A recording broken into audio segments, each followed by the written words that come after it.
Olá, tudo bem? Seja bem-vindo ao podcast do canal Bandeirante, a história do Brasil narrada como no tempo dos seus avós. Nesse episódio, que é o quinto, eu vou reunir o áudio de 6 vídeos que eu publiquei no meu canal, e esses áudios vão tratar respectivamente sobre os seguintes temas. O primeiro deles fala sobre a famosa Batalha de Ourique e a formação do Reino de Portugal. E os outros 5 vão tratar em ordem dos primeiros 5 reis portugueses da dinastia de Borgonha, que são eles Dom Afonso I, ou Dom Afonso Henriques, Dom Sancho I, Dom Afonso II, Dom Sancho II e Dom Afonso III. Esses 5 não compõem toda a dinastia de Borgonha, depois deles ainda haverá o reinado de alguns outros, mas estes eu vou tratar no próximo programa. Não deixe de se inscrever aqui no meu canal no YouTube, caso você esteja ouvindo em alguma plataforma de podcasts, não deixe de assinar e compartilhar o conteúdo com amigos, conhecidos e familiares que tenham interesse na história do Brasil. É isso, um abraço para vocês.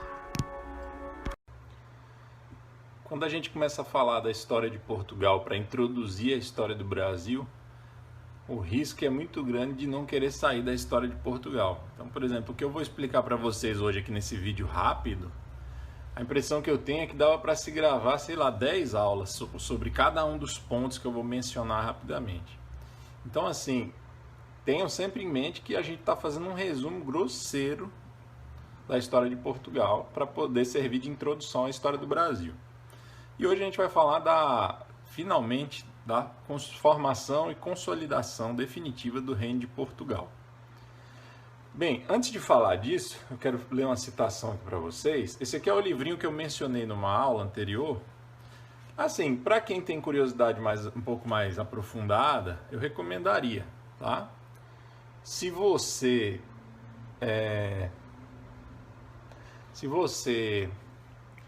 não tem muita paciência, não está tão interessado assim, eu acho que já vai ser um pouquinho denso demais. Mas se você tem curiosidade de se aprofundar, ele é muito bom. José Hermano Saraiva, História Concisa de Portugal.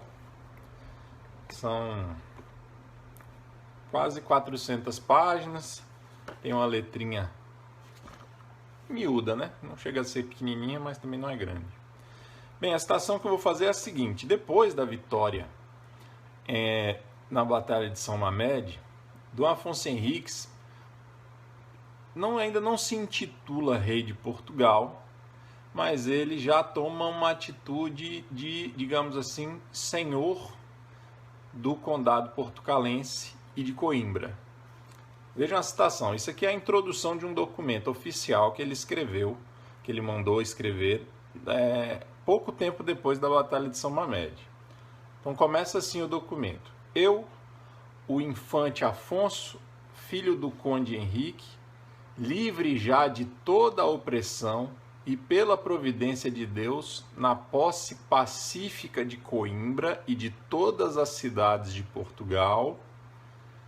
E aí continua o documento. Então essa introdução mostra que ele se considerava senhor, ou seja, possuidor do condado de Coimbra e portucalense. Ou seja, ele já se considera de alguma forma um líder daquela região que já tem certa autonomia. Ok? Então essa é uma primeira informação aí. Bem, ocorre o seguinte: a Batalha de São Mamede em 1128, e aí, após a Batalha de São Mamede, vai haver certas escaramuças ainda entre o Dom Afonso Henrique e o Reino de Leão e Castela. Lembrem-se que Dom Afonso VI, o imperador de toda a região, que é avô do Afonso Henriques, morreu pouco antes da Batalha de São Mamede. E aí, o que acontece? Porque o imperador, quem é o imperador? O imperador é aquele governante que está acima dos condes, dos reis, dos duques, e que ele unifica vários desses reinos menores, certo? Com a morte dele, então vai haver um certo espaço de tempo em que não vai haver um substituto. Então esses reinos menores que estavam unidos sob a coroa de Dom Afonso VI vão ficar meio que mais autônomos nesse momento. Mesmo assim, Leão e Castela vão manter disputas territoriais com Dom Afonso Henriques, tentando recuperar, digamos assim, ou novamente ter um maior controle sobre essa região de Portugal, do que futuramente vai ser Portugal. Então vai haver muitas batalhas. Em 1135, 7 anos depois da Batalha de São Mamede, Dom Afonso também, veja, lembrem-se que Dom Afonso Henriques é filho de Dona Teresa com o Henrique de Borgonha. E a irmã da Teresa, a filha legítima do Dom Afonso VI, tinha casado a dona... eu não sei se eu me confundi, eu vou repetir. Teresa, filha bastarda, casada com Henrique de Borgonha, pais do Afonso Henriques. Esse nosso personagem principal. Só que Dona Teresa tinha uma filha, que era a filha legítima de Dom Afonso VI, que era Dona Urraca. Essa se casou com Raimundo de Borgonha. Lembram-se? Os dois tiveram um filho também e o nome dele era Afonso. Era normal. Ainda é, né? Assim, a gente perdeu muito essa tradição, mas é muito normal você dar ao filho o nome do seu primogênito, o nome do seu pai para o seu filho primogênito. Então, por isso, os dois filhos, o filho da Dona Teresa e o filho da Dona Urraca, os dois se chamavam Afonso. Então, Dom Afonso, em 1135, vai ser coroado imperador de toda a Espanha, em substituição ao avô.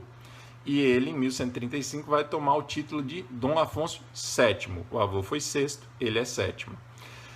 E esse Dom Afonso VII, muito mais ambicioso do que Dom Afonso Henriques, vai colocar obstáculos, empecilhos para o Dom Afonso Henriques. E o Dom Afonso Henriques, caracteristicamente dele, isso vai, em 1137, avançar em direção ao norte agora, contra o Dom Afonso VII. Vai haver uma batalha em 1137, que é a Batalha de Cerneja. Nessa batalha, o Dom Afonso Henriques vai ser vitorioso, porém, em vez de uma vitória esmagadora, eles vão acabar fazendo um acordo, que é o Acordo da Paz de Tui, que é uma região ali do norte da península. Então, ambos vão fazer uma paz por tempo indeterminado. Muito bem, então as relações, as lutas de Dom Afonso Henriques contra outros membros da cristandade, ali, outros reinos cristãos, fica parada, né? Fica interrompida por um tempo. 2 anos depois, Dom Afonso Henriques se volta novamente para o sul e, numa incursão para a região dos Mouros, vai acontecer a famosa Batalha de Ourique. O que foi essa Batalha de Ourique? Foi o seguinte: um belo dia, às vésperas do dia de São Tiago, vai aparecer, reza a lenda, que Nosso Senhor Jesus Cristo vai aparecer crucificado para Dom Afonso Henriques, dizendo que no dia seguinte ele teria uma grande batalha e seria vitorioso.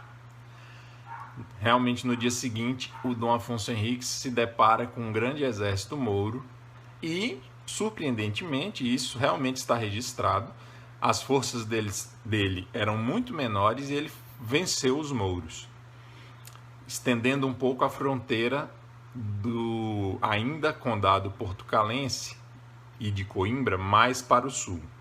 Porém, não se sabe se antes ou se depois dessa batalha, o Dom Afonso Henriques vai ser aclamado rei. O exército vai aclamá-lo rei. Em algumas outras versões, ele mesmo se autoproclama rei e é aclamado em seguida. Ocorre que esse é o momento em que a gente considera como o momento da fundação do Reino de Portugal. 1139. Em 1140, todos os documentos oficiais já vão partir assinados pelo rei Dom Afonso Henriques, ou Afonso I, como ele vai ficar conhecido, primeiro rei de Portugal.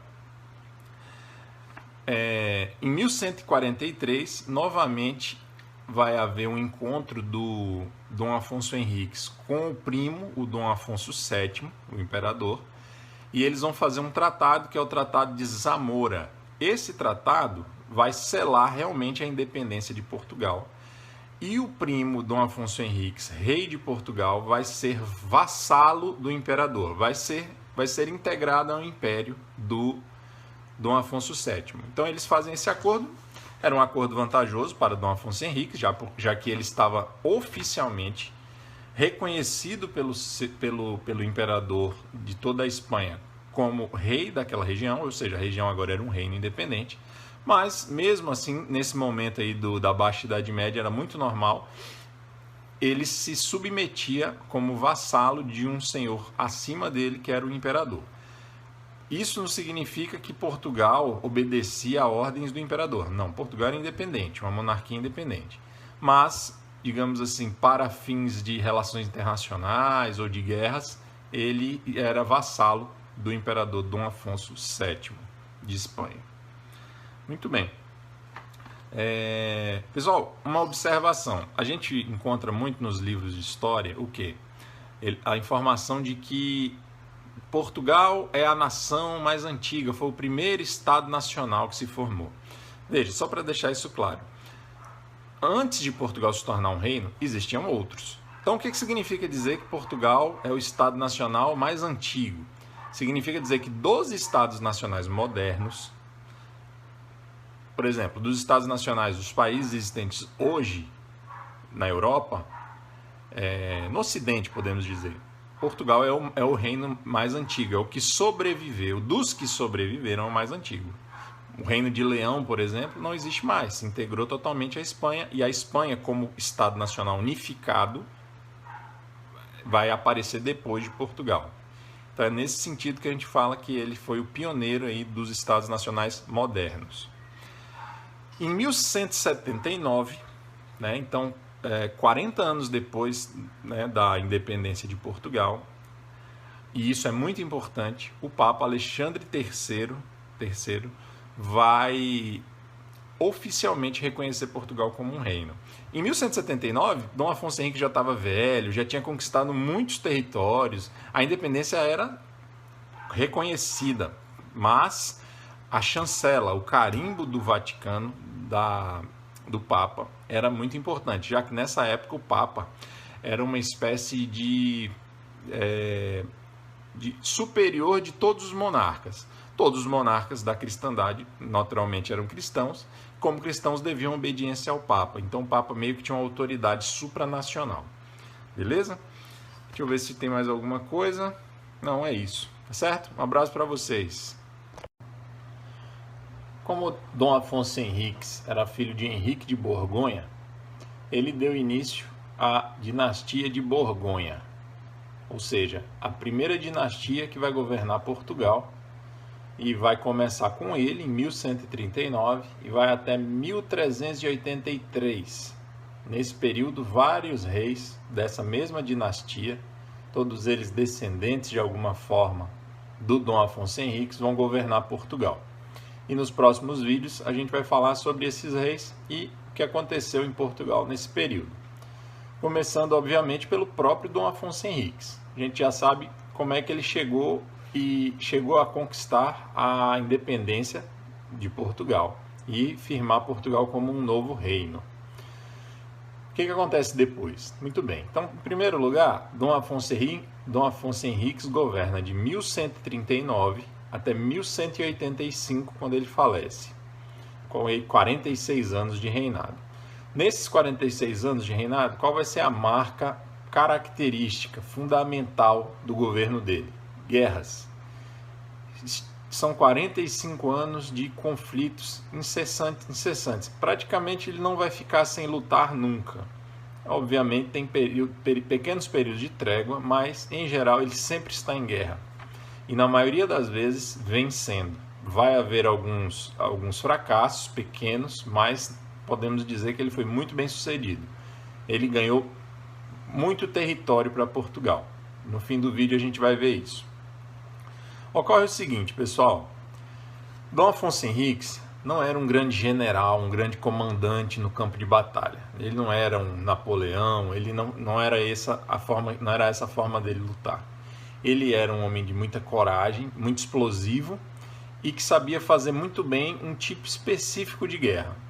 aquela guerra com ataques surpresas, rápidos e ataques característicos de quem luta com um exército pequeno. Portugal tinha um exército pequeno. Porém, em todos esses avanços que ele fez para o sul, conquistando o terreno dos mouros, algumas conquistas, e o melhor exemplo desse tipo de conquista é Lisboa, é quando ele conquista Lisboa, que era uma cidade dominada pelos muçulmanos, uma grande cidade, comércio pujante, governada pelos muçulmanos, pelos mouros. E ele, para conquistar essa cidade, que era toda fortificada, ele não ia servir um tipo de ataque como que ele gostava de fazer. Era necessário o cerco. Então veja, para conquistar alguns lugares, não iria servir esse tipo de ataque que ele era muito bom em fazer. E ele não tinha exército para poder fazer grandes cercos, fazer com que a população daquela cidade ficasse com escassez de suprimentos, por causa do longo tempo cercado. Então, como ele fez para conseguir conquistar lugares como Lisboa? Então aí a gente vai ter que ir um pouquinho para a história mais geral, saindo um pouquinho da história de Portugal, para entender o seguinte. Em 1095, o Papa Urbano II convocou o Concílio de Clermont, na França.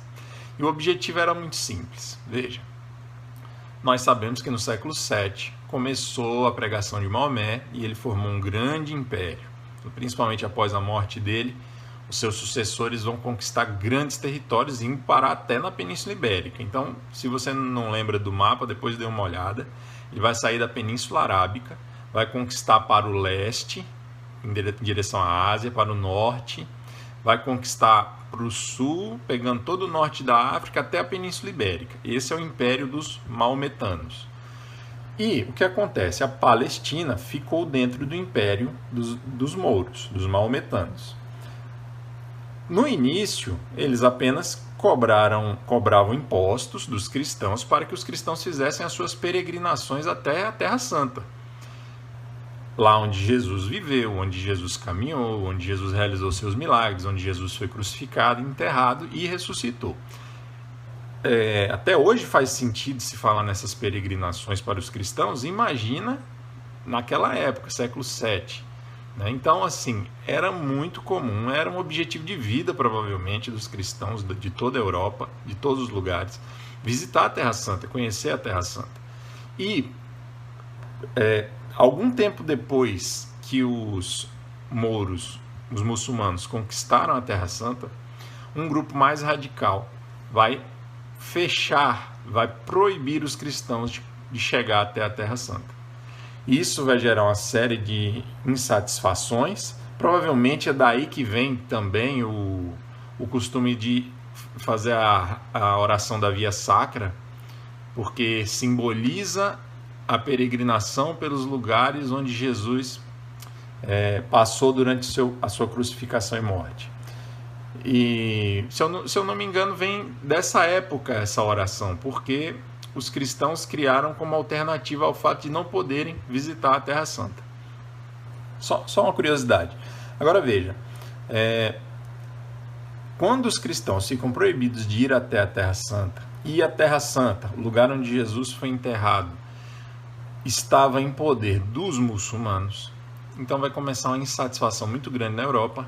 E isso vai resultar que no fim do século XI, em 1095, o Papa vai convocar as Cruzadas, esse mesmo Papa Urbano II. Então o movimento das Cruzadas vai ser o quê? Nobres, cavaleiros medievais ali da Europa vão se organizar, montar exércitos para ir até a Terra Santa, tomar Jerusalém dos muçulmanos, dos infiéis. Vão haver, são séculos, são quase mais de 200 anos de grandes cruzadas. Uns falam em 9 grandes cruzadas, outros falam em 11. O fato é que são 200 anos de exércitos europeus partindo para a Terra Santa para conquistar. Eles vão conquistar, depois vão ser expulsos, reconquistar, então é um vai e vem. Ocorre o seguinte, mais uma vez, se você não lembra do mapa da Europa, dê uma olhada. Os cristãos que saíam do norte da Europa, eles navegavam ali pelo Mar do Norte, passavam perto da Inglaterra, desciam, contornavam a Península Ibérica, entravam no Mar Mediterrâneo e iam até lá no outro extremo do Mar Mediterrâneo, e dali, daquelas regiões, eles migravam para a Terra Santa. Só que Portugal é precisamente um ponto de parada dessas embarcações. Então, essas embarcações paravam em Portugal e o rei Dom Afonso Henriques convencia muitos daqueles cruzados de que eles poderiam realizar os seus intentos sem ter que viajar até lá. Ali mesmo, na Península Ibérica, havia a presença do infiel, do muçulmano, do mouro.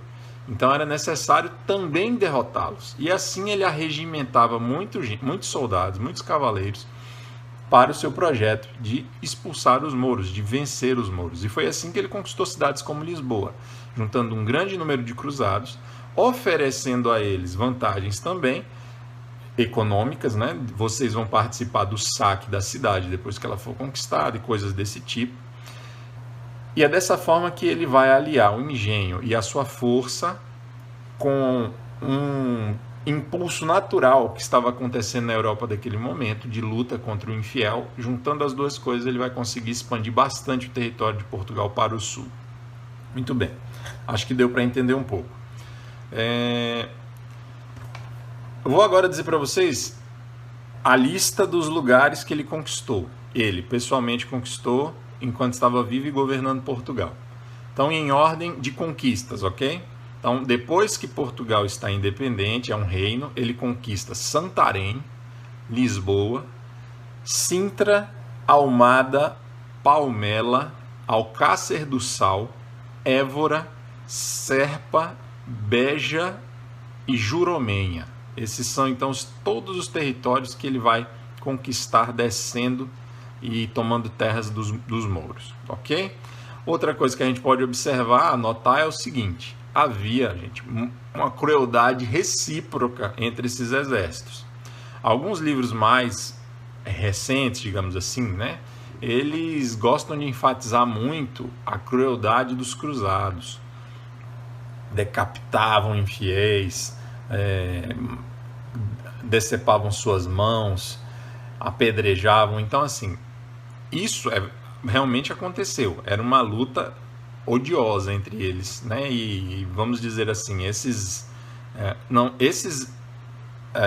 essa motivação religiosa existia, mas ela não anulava o desejo de vingar-se do infiel, do outro, e isso havia de parte a parte. Então, assim, o infiel era considerado um invasor que estava tentando tomar a sua terra, e você tinha o direito, é daí que vem a expressão guerra santa, né?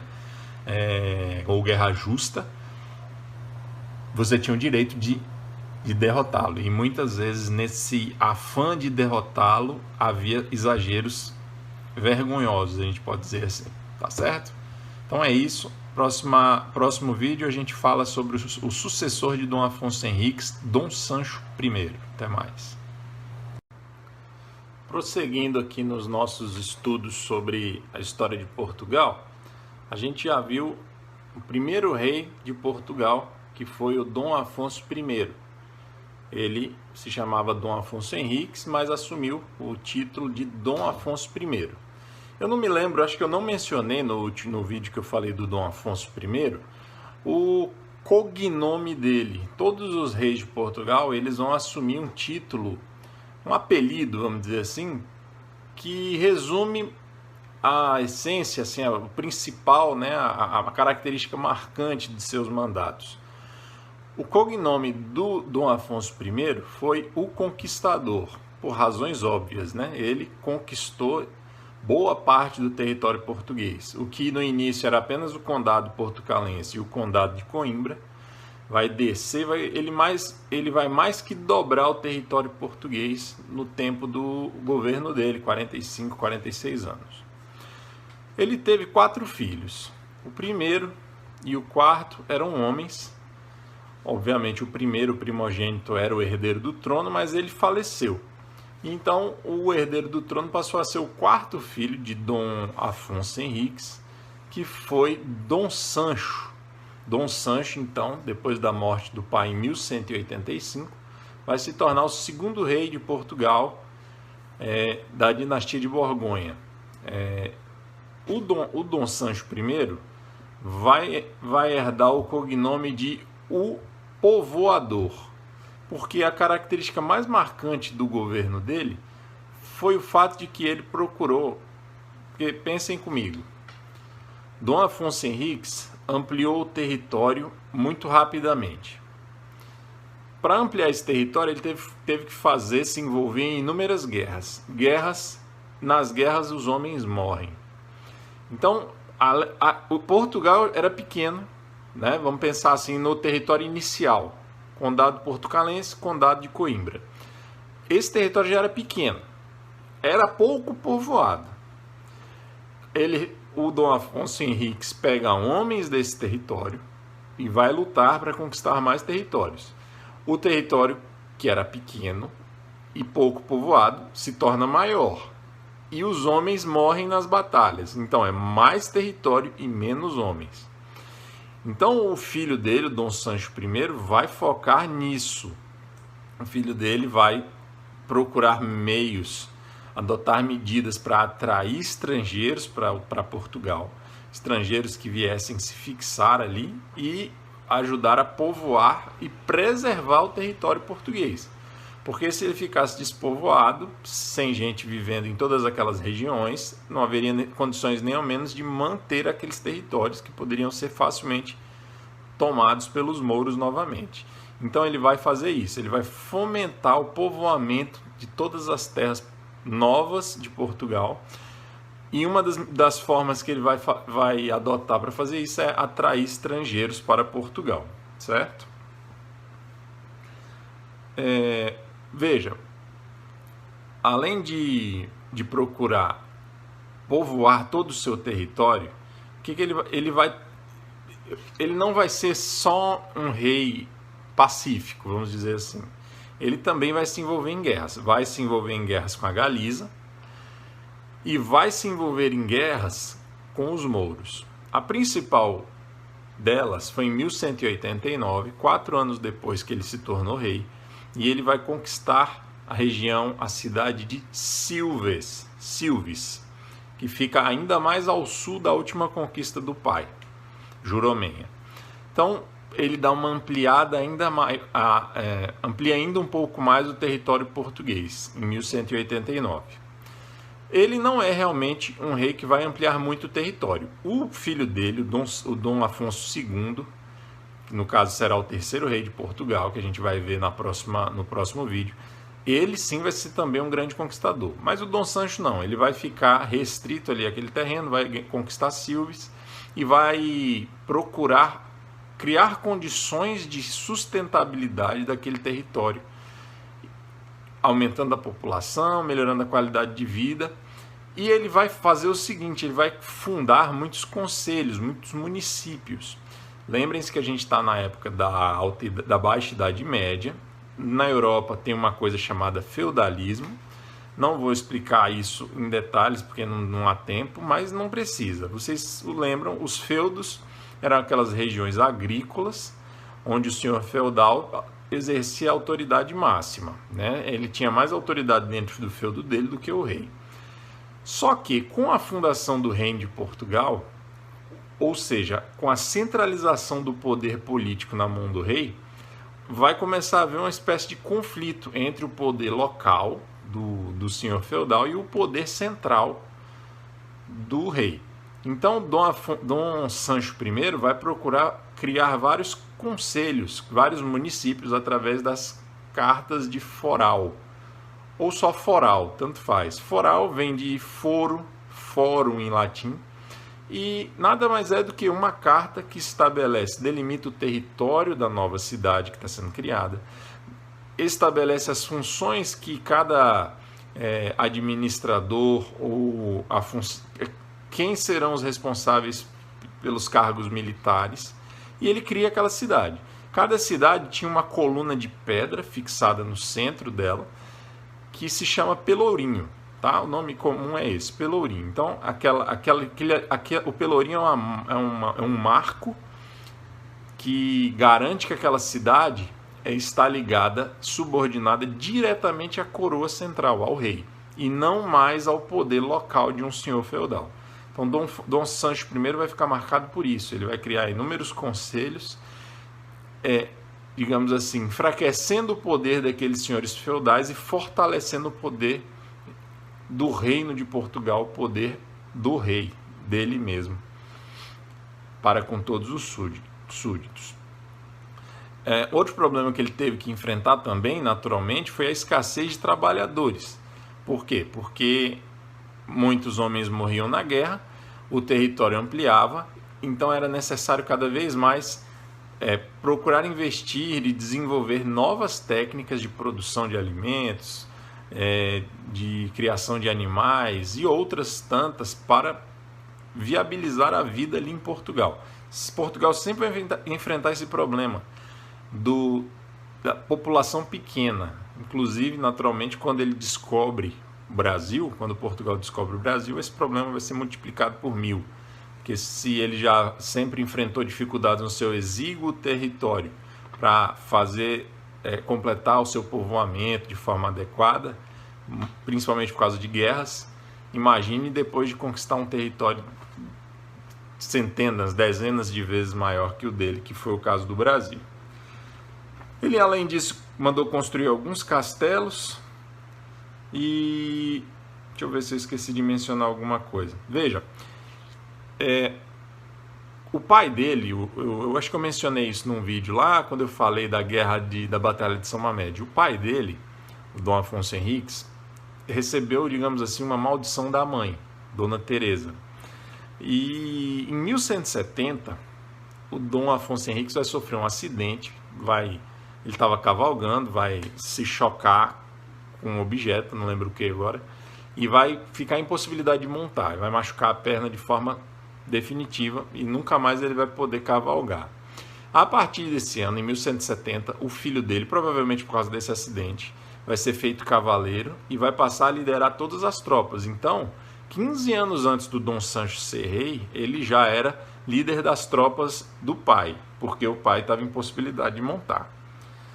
O corpo dos dois, tanto do Dom Afonso Henriques quanto do Dom Sancho I, estão enterrados no mosteiro de Santa Cruz, que fica em Coimbra. Por sinal, Coimbra, durante todo o governo de Dom Sancho I, foi a capital de Portugal.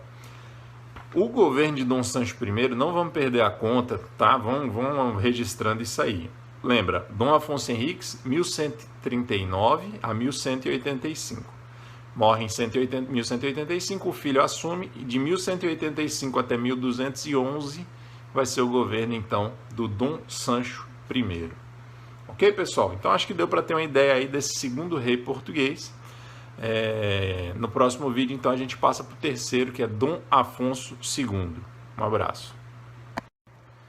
Depois de Dom Afonso Henriques, Dom Afonso I, o Conquistador, veio Dom Sancho I, o Povoador, e agora o terceiro rei da dinastia de Borgonha, terceiro rei de Portugal, é Dom Afonso II, o Gordo.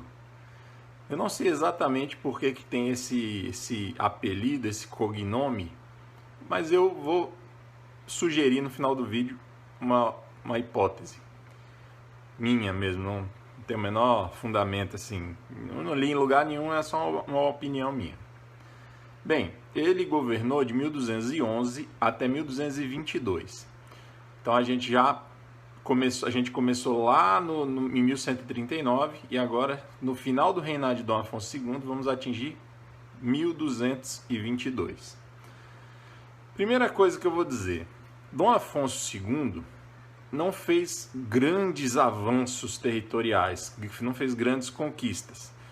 Eu tenho a impressão que eu comentei num vídeo lá atrás, no antepenúltimo vídeo, que eu comentei que Dom Afonso II tinha dado com grande continuidade à reconquista, mas foi um lapso. Se eu falei, foi um lapso. O sucessor dele e o sucessor do sucessor dele vão ser mais marcantes nesse aspecto de avançar a reconquista do território aos mouros. Mas Dom Afonso II vai reconquistar Alcácer do Sal, porque o avô dele tinha conquistado Alcácer do Sal, mas num determinado momento aí, entre o fim do reinado do Dom Afonso I e início do reinado do Dom Sancho I, Alcácer do Sal foi retomado pelos mouros. Então, em 1217, Dom Afonso II vai cercar Alcácer do Sal, um cerco longo, mais de 50 dias, quase 2 meses e meio, e vai reconquistar Alcácer do Sal. Vai ser a maior proeza dele em matéria de reconquistar território. Além disso, ele vai ser o primeiro rei português a consolidar algumas leis antigas que já existiam. Ele vai reuni-las, vai fazer um primeiro código de leis do Reino de Portugal. E esse código de leis vai se basear principalmente no intuito de fortalecer, de consolidar o poder do rei, tá certo? Então, lembrem-se, Baixa Idade Média, há um conflito entre o poder real e o poder feudal, o poder do senhor feudal. Então, esses conflitos vão ser uma marca desse período, e o Dom Afonso II, através de uma legislação nova, a primeira do Reino de Portugal, a primeira legislação nacional, vamos dizer assim, vai procurar fortalecer o poder do rei. Outra coisa importante acontecida no governo dele foram as reuniões de corte. Eu não sei se vocês lembram, mas pouquinho antes da independência do Brasil, houve a Revolução do Porto.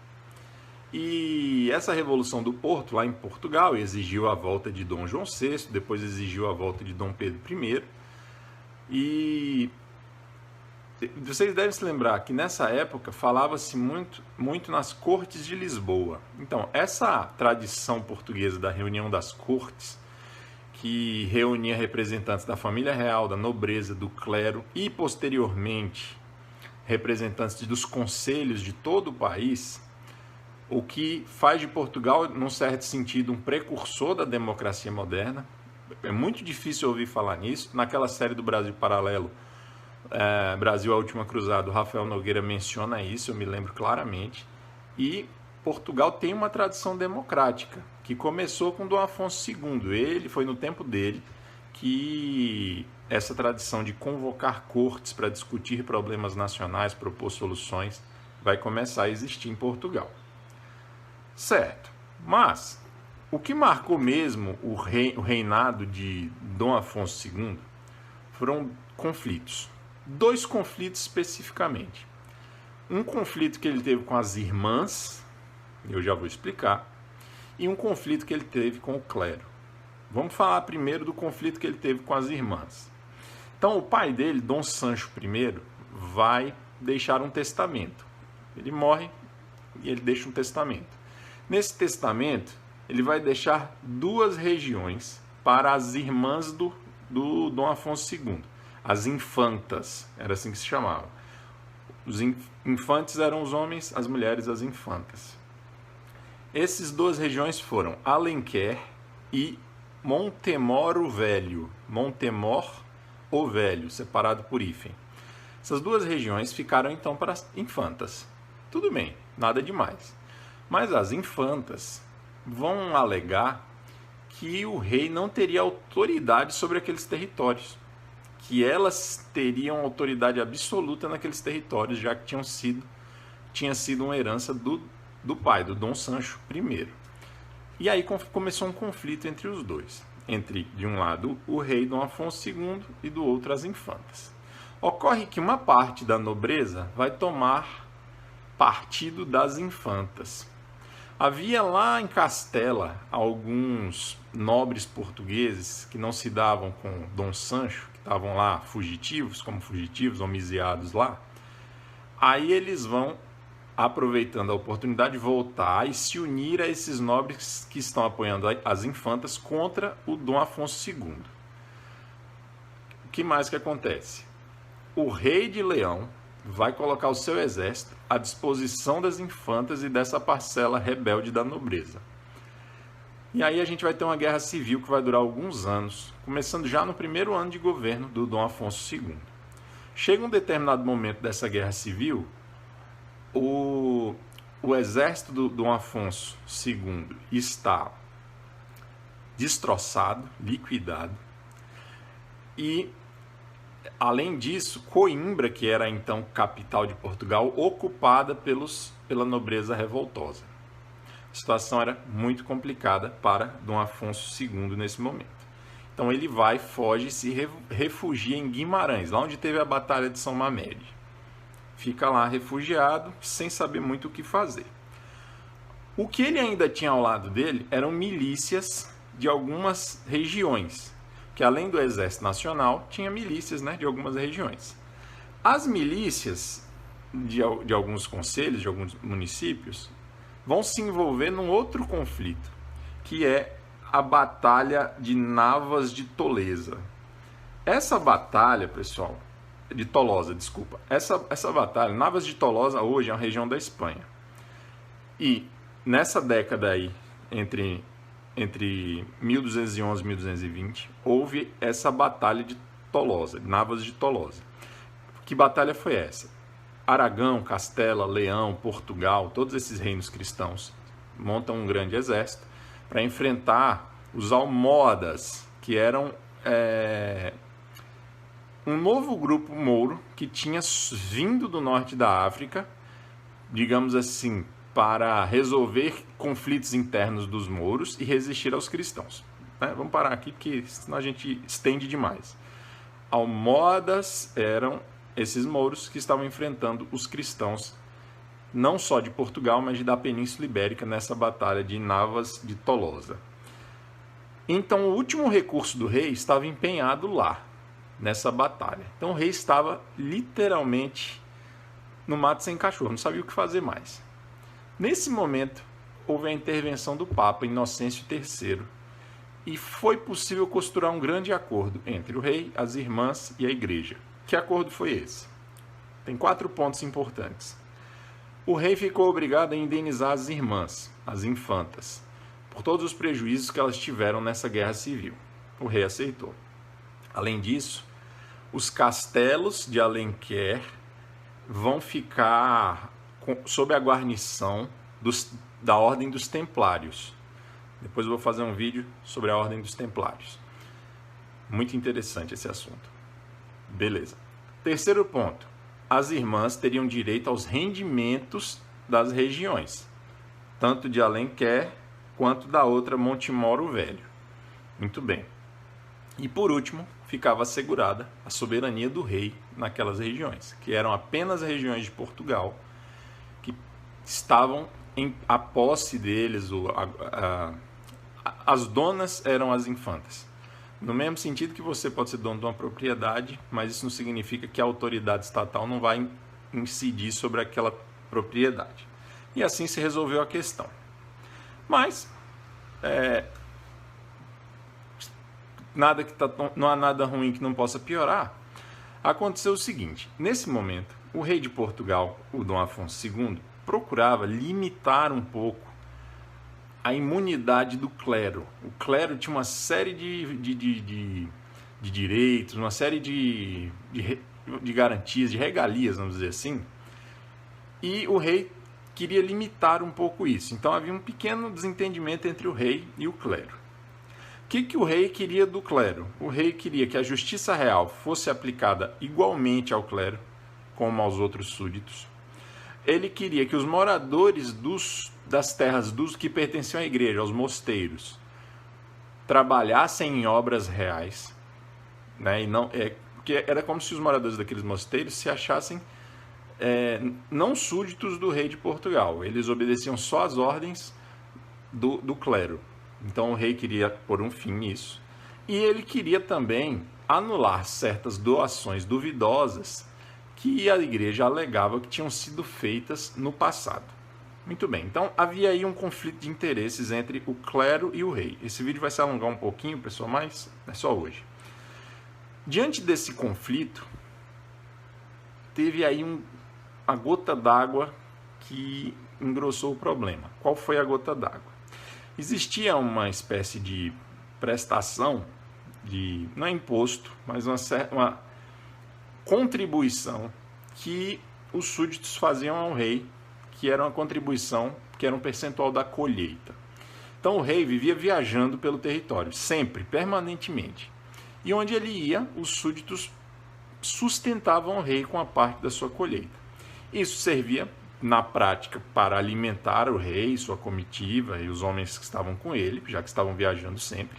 Servia também como um sinal de que a autoridade do rei estava sendo respeitada em todos os lugares que ele passasse, independente do lugar ter ou não imunidade.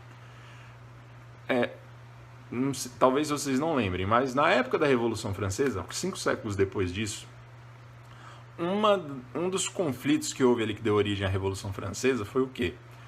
Foram os privilégios fiscais da nobreza e do clero.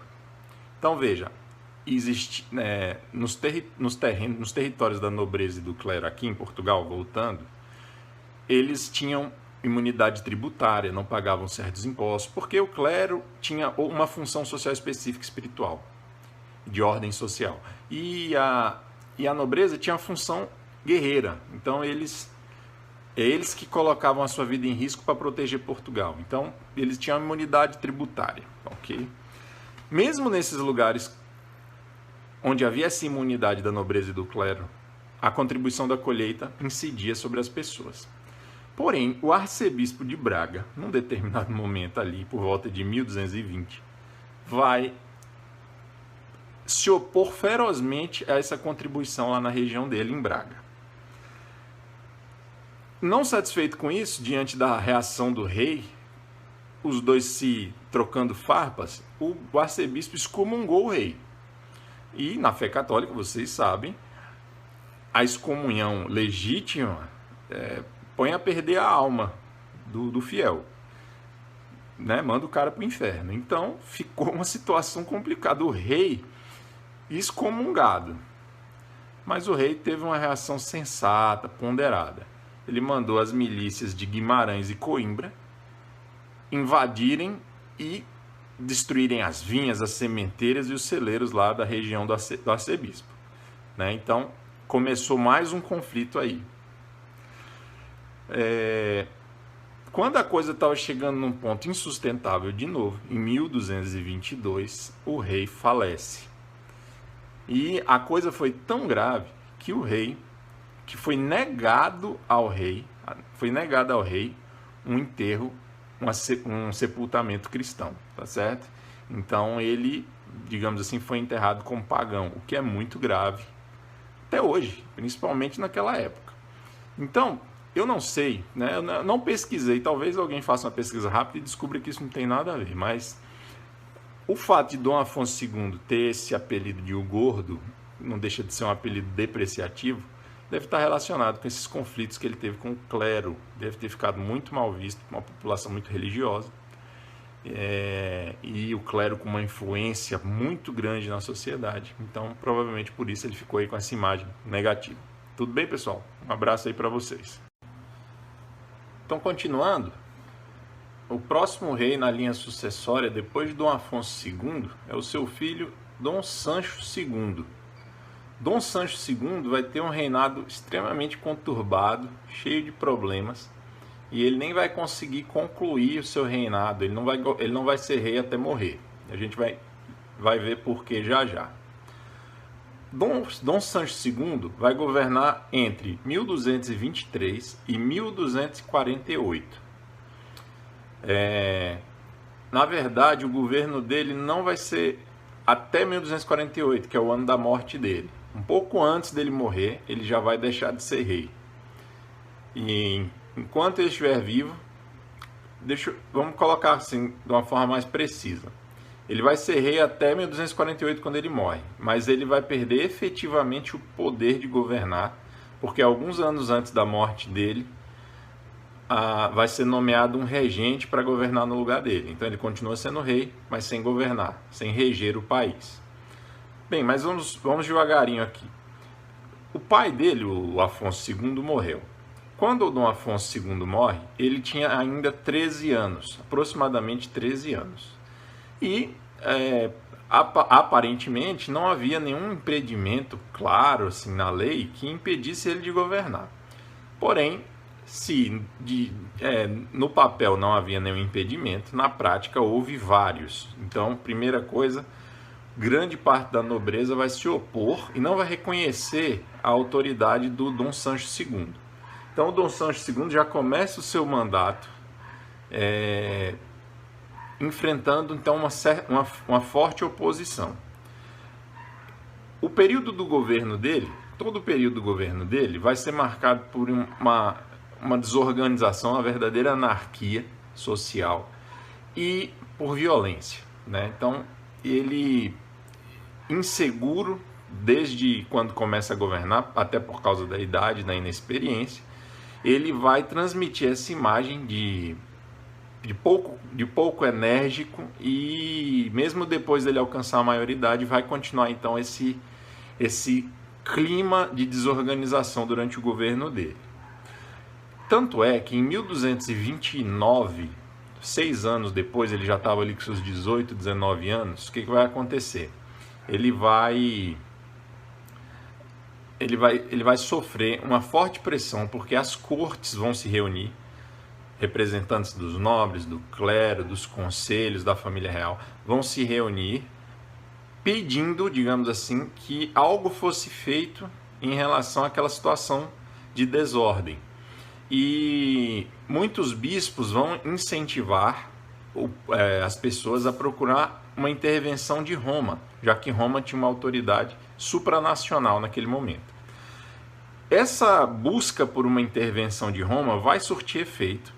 Em 1245, o Papa Inocêncio IV vai afastar Dom Sancho II do governo do Reino de Portugal e colocar no lugar dele o seu irmão mais novo, que vai ser o próximo rei. Nesse momento, ele vai ser regente, enquanto o Dom Sancho II está vivo, ele é o infante Dom Afonso.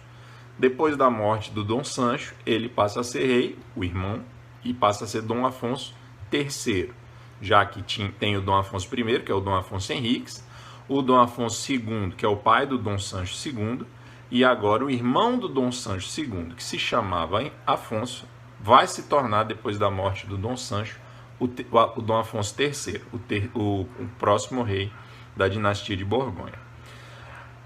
Outro motivo que fez com que houvesse muita oposição ao nome do Dom Sancho II foi o fato de que, desde quando o pai dele era vivo, havia uma crítica muito forte ao fato do pai ter se casado com uma prima.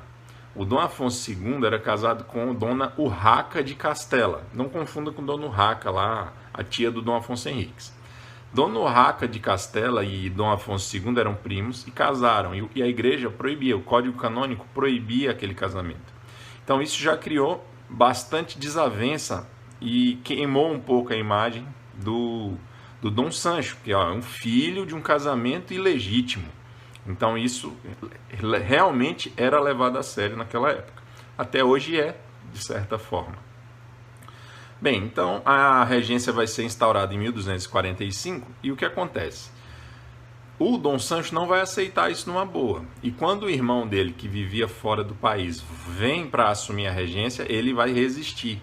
E aí a gente vai ter 2 anos de guerra civil, de 45 a 47, e vai haver o que alguns historiadores chamam de revolução. Por quê? Porque o Dom Afonso, o infante Dom Afonso, vai receber o apoio mais das classes populares e de uma parcela pequena da nobreza. E o Dom Sancho II, o rei efetivamente, vai ter um apoio maior da nobreza e menos apoio das classes populares, mas as classes populares vão conseguir subjugar a maior parte da nobreza e colocar o Dom Afonso como regente do reino. Bem, mais um detalhe é o seguinte, falando agora da Reconquista, né? Que o pano de fundo de todos esses governos, desde o primeiro até lá na frente, vai ser sempre a reconquista do território aos mouros. Então veja, uma coisa interessante, em 1232, um papa anterior a esse Inocêncio IV, ele vai estabelecer o seguinte, ele vai estabelecer para o Sancho II o seguinte: você só poderá ser excomungado, assim como foi o pai, você só poderá ser excomungado diretamente pela Santa Sé. Então, assim, controlando, digamos assim, o bispado português, que era contra o Dom Sancho II, que agora não poderiam tomar a iniciativa de excomungá-lo. E isso, com que sentido? O interesse da Santa Sé, do Vaticano, do Papa, era muito grande ali porque Portugal era protagonista da luta contra os mouros, da luta contra o infiel. Então era necessário fazer o que fosse possível para ajudar Portugal a vencer os muçulmanos na Península Ibérica. O que Dom Sancho II vai conseguir conquistar? Bem, ele propriamente parece que não era um grande líder militar, mas no governo dele, principalmente por causa da ação das ordens religiosas, especialmente a Ordem de São Tiago, vão ser conquistados territórios aos mouros. Que territórios foram esses? Elvas e Serpa, que fica no Alentejo. Eu coloquei um mapa de Portugal no Instagram que eu criei, o underline bandeirante. Então lá você pode olhar o mapa, se você quiser me seguir lá. Aí você vai ver que lá tem o Tejo, e ao sul do Tejo tem uma região chamada Alentejo. E Elvas e Serpa foram conquistadas ali, naquela região, pelos portugueses. E quando você encontrar o rio Guadiana, todas as povoações às margens do rio Guadiana vão ser conquistadas também aos mouros pelos portugueses durante o governo de Dom Sancho II. Ok? Até mais. Chegamos no quinto rei de Portugal, Dom Afonso III. A gente já falou dele, ele é irmão do Dom Sancho II. E vimos que a Santa Sé, provocada por bispos e por nobres portugueses, intervém num problema nacional de Portugal e acaba nomeando, né, o Dom Afonso, que era o infante, o irmão do rei Dom Sancho II, como regente do reino de Portugal. Dom Sancho II não recebe a notícia muito bem, e quando Dom Afonso chega para assumir a regência do reino, começa uma guerra civil. Então, entre 1245 e 1247, vai haver uma guerra civil violenta dentro de Portugal. Agora é o seguinte, depois que acabou essa guerra e o Dom Afonso venceu, pouco tempo depois o Sancho morre, e o Dom Afonso então é coroado rei oficialmente, Dom Afonso III. O Dom Afonso III então vai governar de 1248, que é o ano da morte do irmão, até 1279. De cara eu já posso adiantar para vocês que Dom Afonso III é o rei responsável pela conquista do restante do território português e pela integralização então desse território até hoje, né? Assim, durante o reinado de Dom Afonso III, Portugal vai atingir o seu território atual. Continental, obviamente, né? Porque no processo de expansão marítima, Portugal vai anexar ilhas e outras regiões de outros continentes ao Império Português. Depois essas regiões vão se tornar livres, independentes, mas as ilhas ainda vão permanecer, mas isso é assunto lá para frente. Ok, então ocorre o seguinte, antes de ser rei de Portugal ou regente, o Dom Afonso III, Dom Afonso, ele era conde de Bolonha. Ele se casou com Matilde II, que era condessa de Bolonha. Bolonha era um condado pertencente à França, não existia ainda um Estado Nacional francês, mas, enfim, podemos falar assim de uma forma menos precisa, que o condado de Bolonha pertencia à França e Dom Afonso, casado com Matilde, condessa de Bolonha, acabou se tornando por isso conde de Bolonha, ou seja, ele era o cara que governava o condado de Bolonha. Até por isso, o cognome dele é o Bolonhês, tá? Então é Dom Afonso III, o Bolonhês. Muito bem.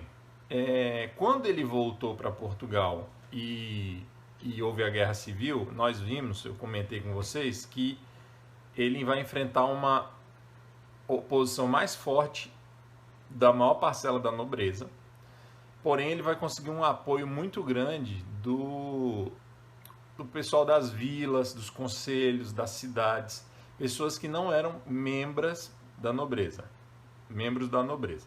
Muito bem. Isso vai fazer com que, logo após ele se tornar rei, pela primeira vez, na convocação para a reunião das cortes, vai começar a haver representantes dessas vilas, dessas cidades e desses conselhos.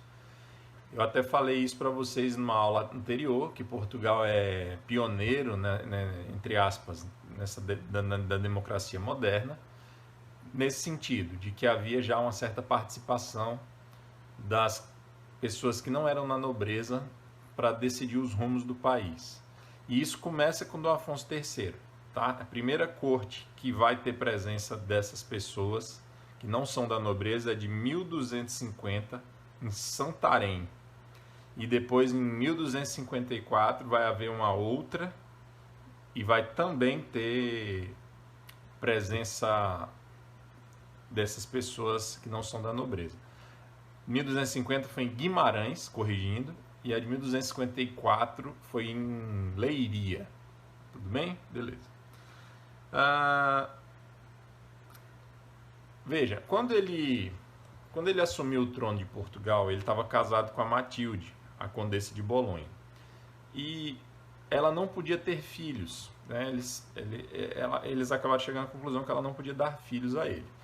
E ele, pensando na sucessão do trono de Portugal, vai repudiar essa Matilde e vai casar com Dona Beatriz de Castela.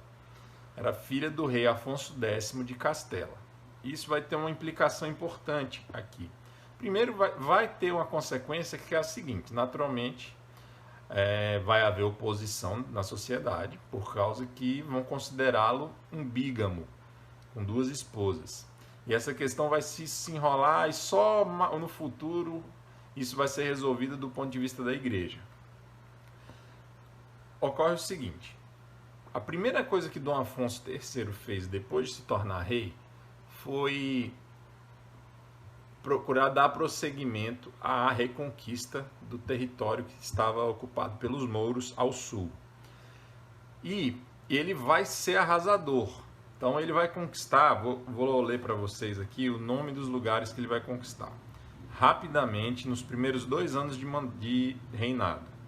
Faro, Tavira, Albufeira, Loulé, Algesur, Arouche e Aracena. A maioria desses lugares ficam no Algarve. Algarve é uma expressão que vem do árabe. A maioria dessas palavras em língua portuguesa começa com al, vem do árabe. Algarve é uma região ao sul de Portugal. Se você olhar o mapa, até hoje tem uma região ali, um distrito português com esse nome. Não sei se é distrito que fala, depois eu vou fazer um vídeo sobre essas regiões que formam Portugal atualmente. Muito bem, então veja, o Algarve vai ser o último território a ser conquistado pelos portugueses. Ocorre o seguinte: o Afonso X de Castela tinha algum tipo de acordo com os muçulmanos lá do Algarve. E os muçulmanos, percebendo que era só questão de tempo para que os portugueses conquistassem ali a região, vão estreitar laços com esse Afonso X, e ele vai acabar se considerando digamos assim, o governante daquela região, certo? Ele vai considerar assim que ele vai ter legitimidade para governar aquela região. E isso vai gerar um conflito entre Dom Afonso X e Dom Afonso III. Aí eles vão resolver esse conflito de uma forma muito comum na época, que foi o seguinte: o Dom Afonso X vai se casar com a filha do Dom Afonso III, que é a Beatriz. E eles vão fazer um acordo que é o seguinte: inicialmente o acordo era assim: enquanto o Afonso X vivesse, aquela região ia ficar sob o seu governo. Após a morte dele, integraria o território do Reino de Portugal. Mas esse acordo não vai ser assinado, né? O nome desse acordo não me lembro mais agora. Mas enfim, eles vão fazer esse acordo, mas os termos desse acordo não vão ser respeitados para sempre. Já veremos. Deixa eu ver o que mais que eu posso acrescentar aqui. Acho que é isso. Bem, então vamos ver agora, né? Então acontece o seguinte: esse acordo foi em 1253. Em 1253, então, repetindo, os dois Afonsos, o de Castela e o de Portugal, fazem um acordo em relação ao Algarve. Mas 13, 14 anos depois, em 1267, por uma série de motivos, esse acordo vai deixar de vigorar e vai ser feito um Tratado de Badajoz, 1267. E esse tratado é o que oficialmente incorporou o Algarve no território de Portugal. E nesse momento, em 1267, o território português se integralizou, completou-se o processo de reconquista e Portugal passa a ter o mesmo território que tem hoje a partir desse ano, 1267. Tá beleza? Então, pessoal, nós já vencemos uma etapa. O processo de reconquista das terras ocupadas pelos muçulmanos na Península Ibérica, no que concerne a Portugal, foram reconquistadas até aqui. 1253 elas são reconquistadas e em 1267 forma-se o território de Portugal. Porém, ainda vai haver presença moura na região onde hoje é a Espanha, tá? Mais uns 200 anos ainda para poder os muçulmanos de outras regiões da Península Ibérica serem definitivamente expulsos. Tudo tranquilo? Espero que tenha dado para entender. Um abraço.